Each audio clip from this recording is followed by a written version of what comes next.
Tekbir!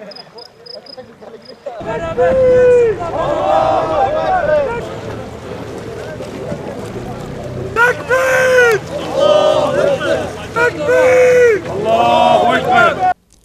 Sumut filosu yaklaşık 50 gemi yola çıkarak 2007'den beri uygulanan Filistin üzerindeki ablukayı aşmayı sonunda başardılar. Bugüne kadar İsrail sözde devletin izin vermediği hiçbir kimse bölgeye bildiğiniz üzere girememişti. Ama ilk kez uluslararası kara sularından bu ekip İsrail sınırlarını aşıp Filistin'e ulaşmayı başardı. Az bir mürettebat ve az bir gemiyle de olsa ulaşmayı ilk kez başardı. Bu büyük bir başarıdır. Ancak savaş sadece sahada ve meydanda sergilenmiyor. Algı savaşı dediğimiz sosyal medyada cereyan eden bir savaş daha var. Ve bu savaşta Sumut filosundaki insanlar sürekli karalanıyor medyada.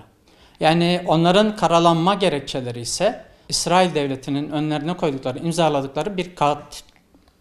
Şimdi burada şunu ifade etmek gerekiyor. Her ne kadar bazı kişiler bir kağıda imza atsa bile buradaki gerçek hedef 2007'den beri uygulanan ablukayı ilk kez aşma teşebbüsüdür.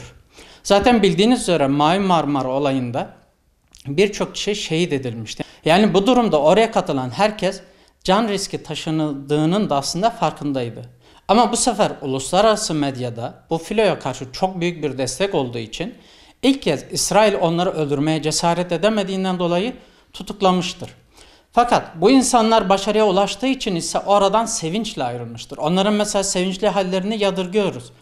Örneğin Bedir Savaşı'nda da bazı sahabeler ve ölmüştü. Fakat Müslümanlar kazandıkları savaştan sonra sevinmeyecek miydi? Elbette ki sevindiler. Onlar da 2007'den beri uygulanan ablukayı aştıkları için bir savaşı kazandılar. Elbette ki yüzlerinde gülümseme olacaktı. Onların gülümsemesine mani olacak bir şey yok ve bunu başardılar. Bu algıya Müslüman kardeşlerimizin gelmemesi gerekiyor. Bu algının arka planında Yahudi lobisi vardır. Çünkü bu bir başarıdır. O abluka ilk kez aşılmıştır. Bir kez aşılan bir şeyin devamı gelecektir ve diğer Müslümanlara cesaret sunulacaktır. Ayrıca bir eleştiriye daha cevap vermek istiyorum.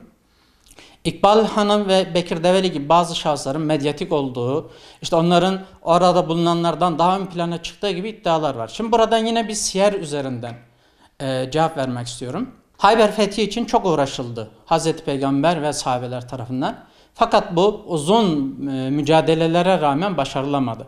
Hazreti Peygamber ondan sonra farklı bir yöntem uyguladı. Mesela bazı kabile reisleri Müslüman olursa onların işte ganimetlerinin verileceğini, işte şu kadar deve verileceğini vaat ederek onların bir anda İslam'a karşı olumsuz bakış açılarının silinmesi sağlandı. Ve önde gelen insanlar Müslüman olunca kabileleri de Müslüman oldu. Yani medyatik kişilerin kullanılması Hazreti Peygamber döneminde de vardır ve günümüzde de elbette ki yani Bekir Develi gibi bugüne kadar çok ün şana sahip bir kişi bütün bakın birikimini kenara atıp ölümü göze alması takdir edilecek bir şeydir zaten.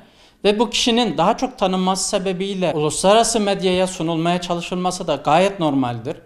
Eğer illaki onların prestij edindiğini düşünüyorsa birileri gitsin o kadar kolaysa o yollarda onlar daha güzel prestijler edinsin. İsrail zindanlarından geri dönmesin, anlaşmaları imzalamasın, vefat etsin. Biz de onları da şehitlerimiz olarak anmaktan geri durmayız. Yani yapılan hiçbir çabaya küçümseme hakkımız yok. İsrail'in otoritesi böyle bir olayla zedelenmiştir.